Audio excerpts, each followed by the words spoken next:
Thank you. Yeah. As a student, I worked part-time as a substitute teacher in grade school.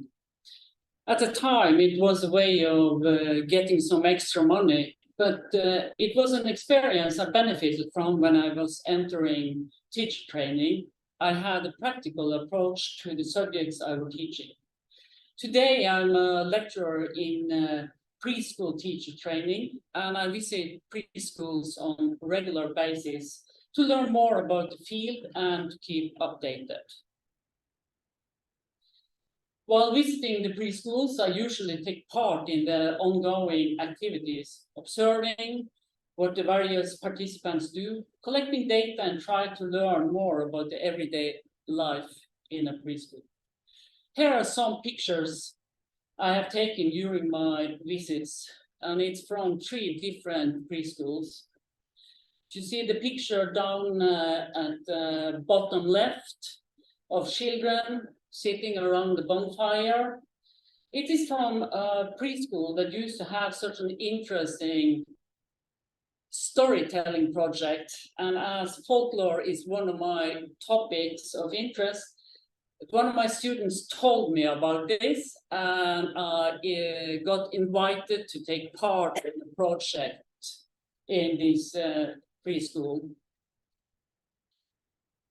And then there are some pictures from outdoor preschool. I wanted to visit them to learn more about how they work with speech training and literacy in an outdoor arena. And the last, or the third preschool here, they invited me because they were going to make a jungle gym in the forest close to the preschool. So they wanted me to take part in this. And if you look at the picture or the drawing on the bottom on the left, that was some of the children in that particular preschool where they were making this jungle gym. The kids, they were making frames, drawing up what did they want us to to make out in the wood. And I think this is fantastic. All the kids are up high up above the adults, so we were not able to catch them. We couldn't make that particular frame, but I think it's a good idea. We also have some nice drawings here from different preschools. I think it's the 5th preschool I have visited. A tractor. I love the tractor. It says TAIF 100 on it.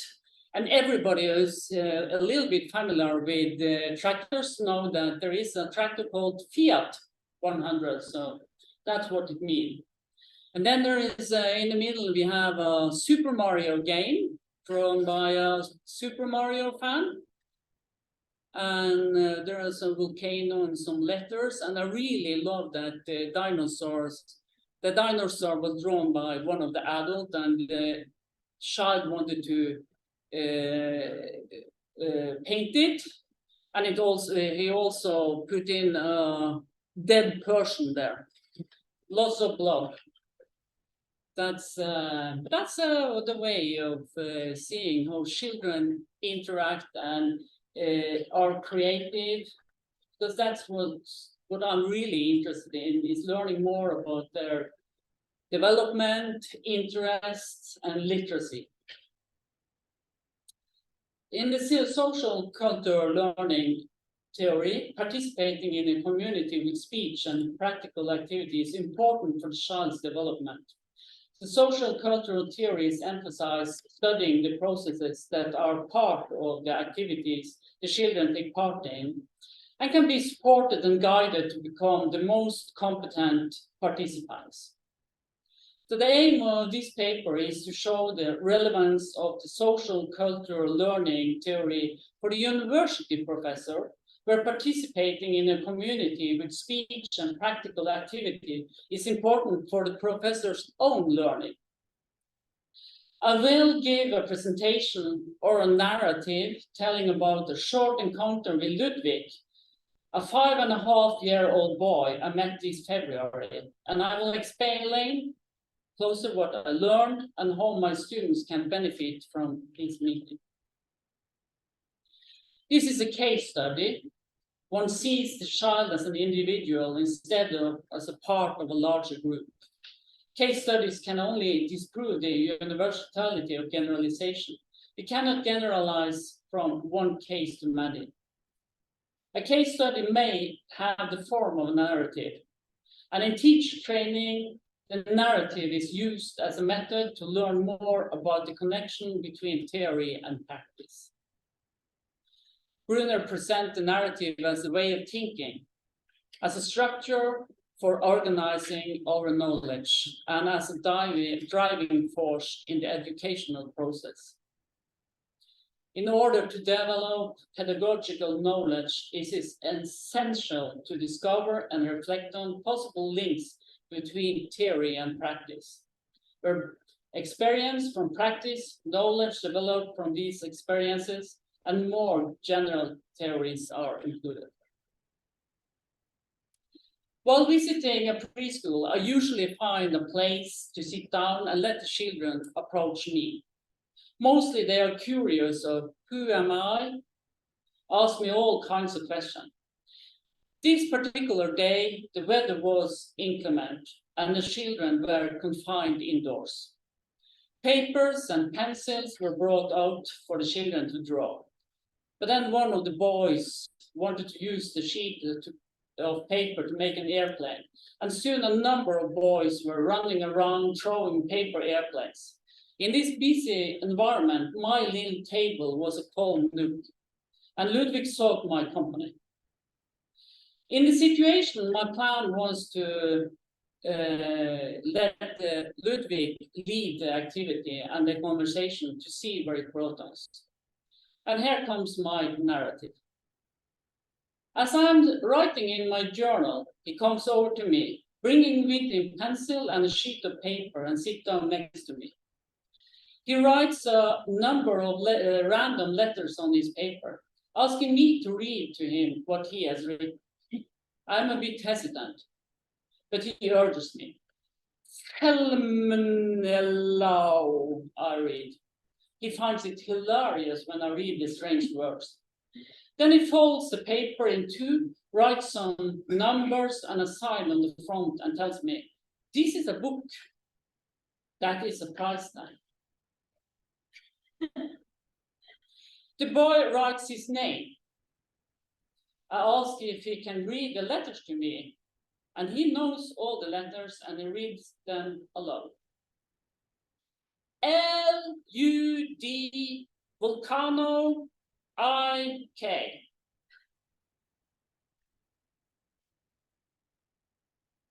A simple definition for literacy is the ability to read and write.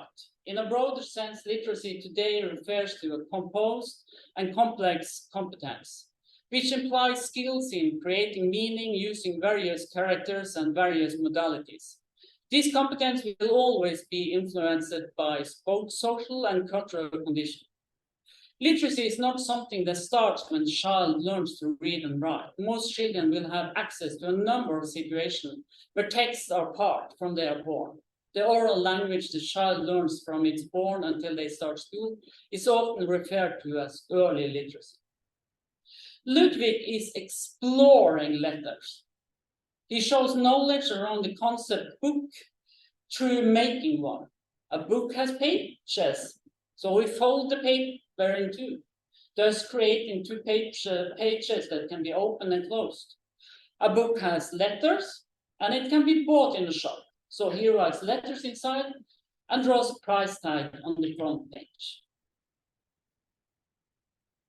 Hagtvedt gives a description on how the child learns to read and write in distinct stages. And according to this, Ludwig is in the logographic stage. At this stage, the child remembers the shape of the letters and his and her or her names, but has no phonetic insight.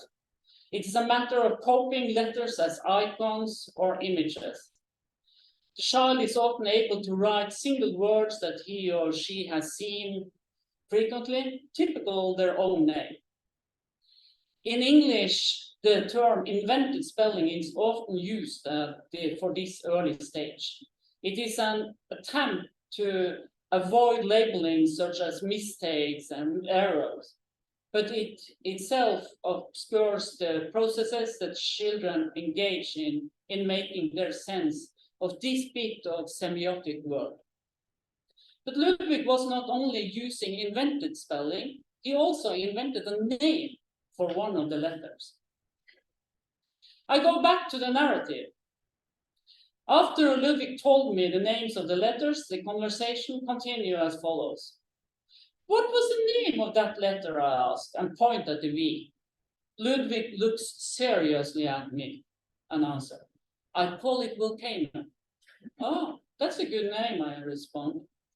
Then he uses his hands and explains.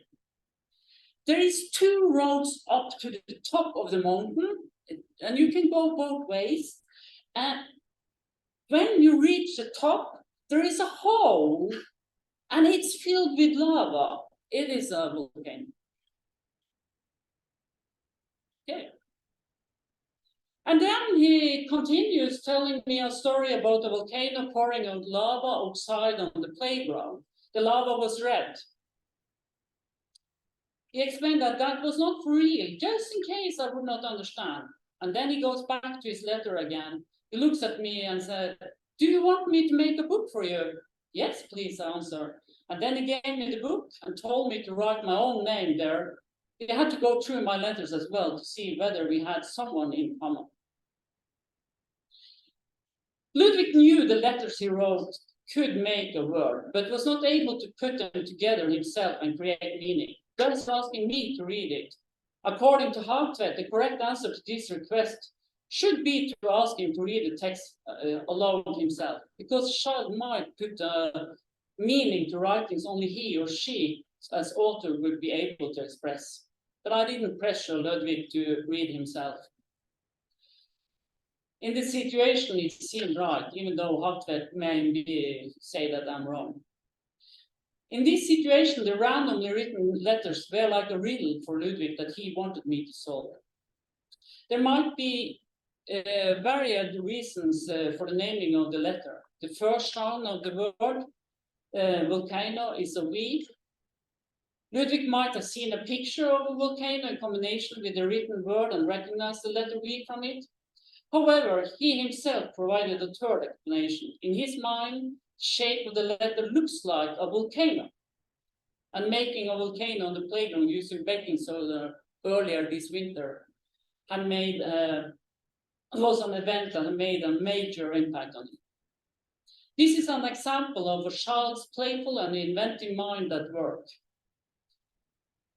He resembles the letters as icons or images, and it resembles something that makes them easier to remember.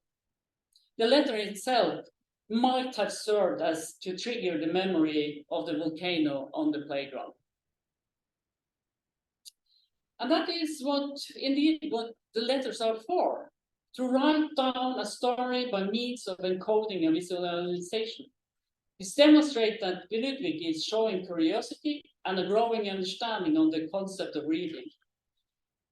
His curiosity is motivating, giving him the urge to learn to read the letters on his own, which leads him well down the transitional path from early literacy to literacy.